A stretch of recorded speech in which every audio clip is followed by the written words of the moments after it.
Esta es tu historia. Esta es mi historia. Pero principalmente esta es la más grande historia que se haya contado. Esta es la historia de Dios.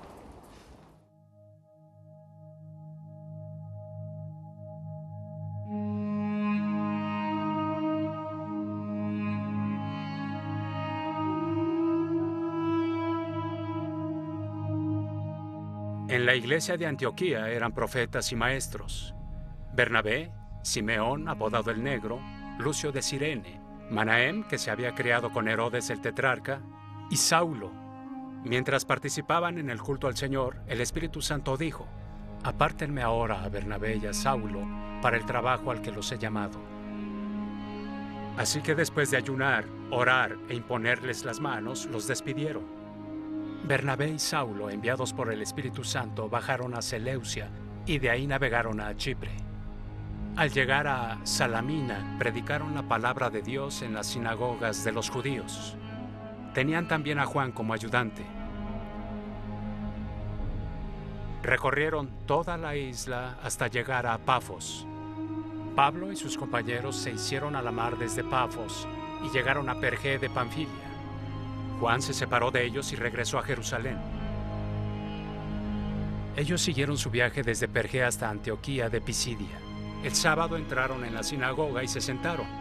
Al terminar la lectura de la ley y los profetas, los jefes de la sinagoga mandaron a decirles: hermanos, si tienen algún mensaje de aliento para el pueblo, por favor, hablen. Pablo se puso en pie, hizo una señal con la mano y dijo: escúchenme, israelitas, y ustedes, los gentiles temerosos de Dios.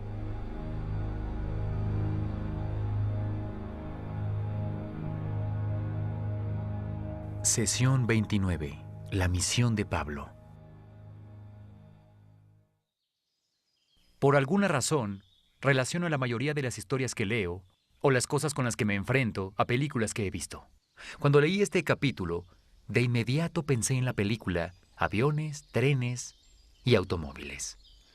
Película que protagonizan Steve Martin, el cual hace el papel de Neil Page, un ejecutivo de publicidad bien conectado, y John Candy, quien hace el papel de un vendedor de cortinas propenso a los accidentes. Cuando vi esa película pensé en lo dura que debe ser la vida para la persona que viaja por todo el país vendiendo cortinas de baño. Yo tendría problemas para levantarme de la cama cada mañana a fin de ir a trabajar. Pero oigan, alguien tiene que hacerlo. Los dos viajeros se encuentran en la ciudad de Nueva York, donde comparten un taxi hasta el aeropuerto La Guardia. Martin va de regreso a su casa en Chicago para celebrar el Día de Acción de Gracias con su familia. Ambos abordan el avión, pero lo desvían hacia Wichita debido a una tormenta de nieve en Chicago. Desde ahí intentan viajar en tren y autos rentados para llegar a Chicago. Y cada experiencia está llena de tanta frustración como Martin puede resistir y de tantas risas como el espectador puede soportar. Un viaje que debió tardar 1 hora o 45 minutos se convierte en uno de 3 días. Yo viví en Chicago 3 años, así que he experimentado aviones, trenes y automóviles al intentar volver a casa. ¿La solución? Múdate a Texas. El personaje que te voy a presentar en este capítulo va a experimentar dificultades mucho más grandes durante su viaje que aviones desviados y autos rentados averiados. Lo golpearán muchas veces, lo echarán en prisión y al final será decapitado por el compromiso extremo con su trabajo. Su propósito es más duradero y noble que las cortinas de baño. Su producto es gratis, pero traerá vida eterna a todo el que lo reciba. El trabajo no le daba un buen salario. Tuvo que conseguir otro empleo mientras viajaba. Hacía tiendas de campaña. Su nombre es Pablo. Él fue llamado por Dios para terminar la comisión de Jesús y llevar el mensaje de salvación hasta los confines de la tierra, donde la mayoría de los gentiles vive. Esta no solo es la comisión que Jesús le dio a la iglesia, sino que es parte de la promesa que Dios le hizo a Abraham desde el principio en el capítulo 2. Él le dijo a Abraham que a través de su descendencia todas las naciones serían bendecidas. Jesús es su descendiente y Pablo es el mensajero de la promesa a las naciones fuera de Israel. Su hogar base está en un lugar llamado Antioquía. A partir de ahí, hará un total de 3 viajes largos que durarán entre 8 y 10 años en total. Esos son muchos kilómetros extras. Como Pedro, su energía provenía de la presencia del Espíritu Santo en su vida. Desde su primera visita estableció el patrón de comenzar en la sinagoga judía del lugar y predicar ahí. Por ejemplo, cuando estuvo en la ciudad llamada Antioquía de Pisidia, le dieron la oportunidad de hablar sin haber hecho una cita.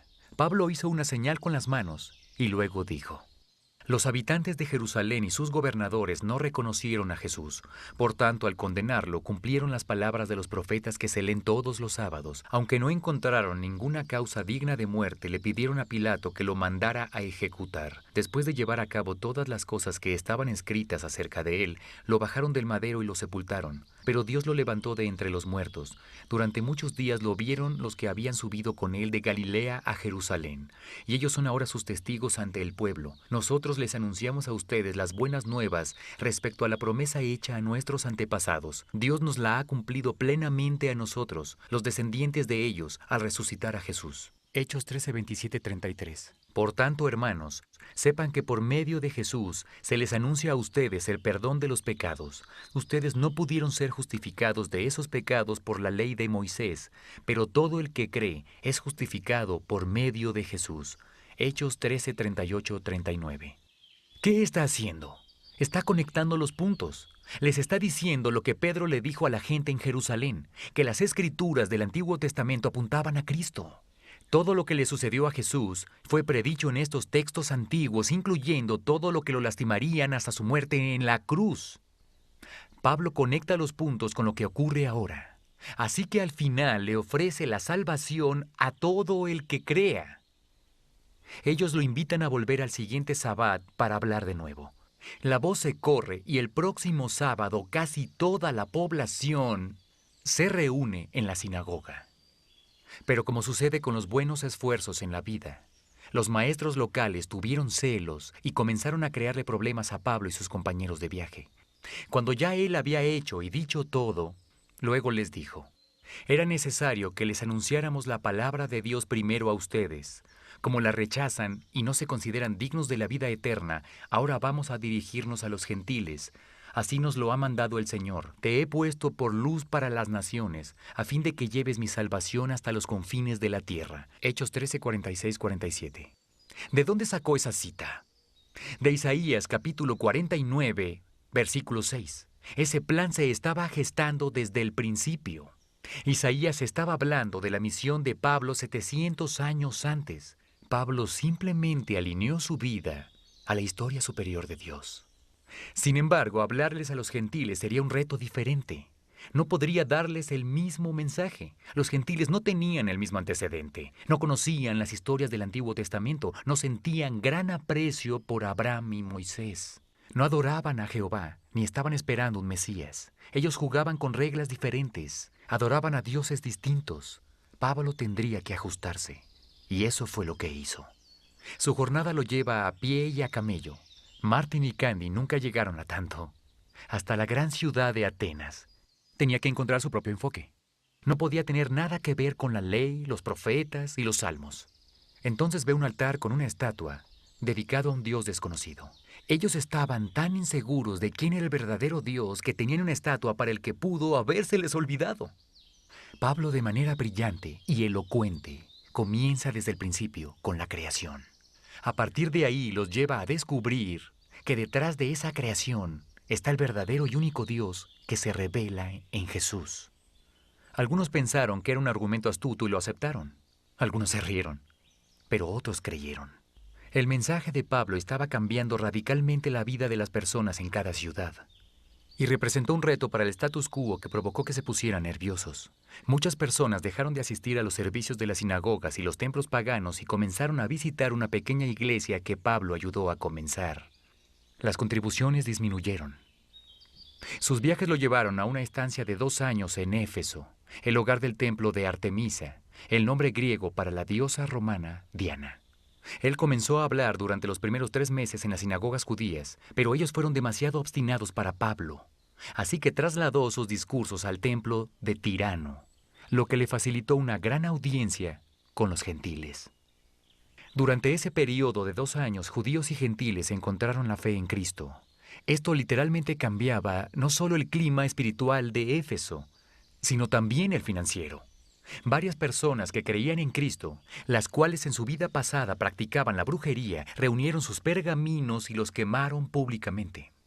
El valor estimado, 50,000 dracmas, lo cual he calculado que equivale a $4 millones según nuestro estándar actual. La historia simplemente nos dice, así la palabra del Señor crecía y se difundía con poder arrollador. Hechos 19:20. El llamado de la historia primaria para la vida de Pablo fue llevar el Evangelio a lugares distantes, a los confines de la tierra. Con la gracia de Dios y el poder del Espíritu Santo, Él lo consiguió. Él edificó muchas iglesias en ciudades muy pobladas de gentiles. Escribió 13 cartas para ayudar a fortalecer a las iglesias en todo el mundo, las cuales están incluidas en nuestras Biblias de hoy. Algunos de los que estudian la historia son judíos. Las buenas noticias les fueron dadas primero a ustedes con justo derecho, ya que sus ancestros nos dieron a Cristo. Sin embargo, creo que la mayoría son como yo, gentiles, lo que significa que no somos judíos. El Evangelio llegó a nosotros porque Pablo se mostró obediente y fue el primero en decírnoslo. Él aceptó con valor el llamado de la historia primaria de Dios para su vida. No podemos hacer menos por las personas que Dios nos pide que alcancemos. Tal vez esto requiera de aviones, trenes y automóviles, pero quizás solo signifique cruzar la calle y amar a tu vecino. ¿Qué es lo peor que puede suceder? ¿Un rechazo verbal? ¿Pero qué es lo mejor que podría pasar? Una vida podría cambiar para toda la eternidad. Y eso es mejor que vender cortinas de baño cualquier día de la semana.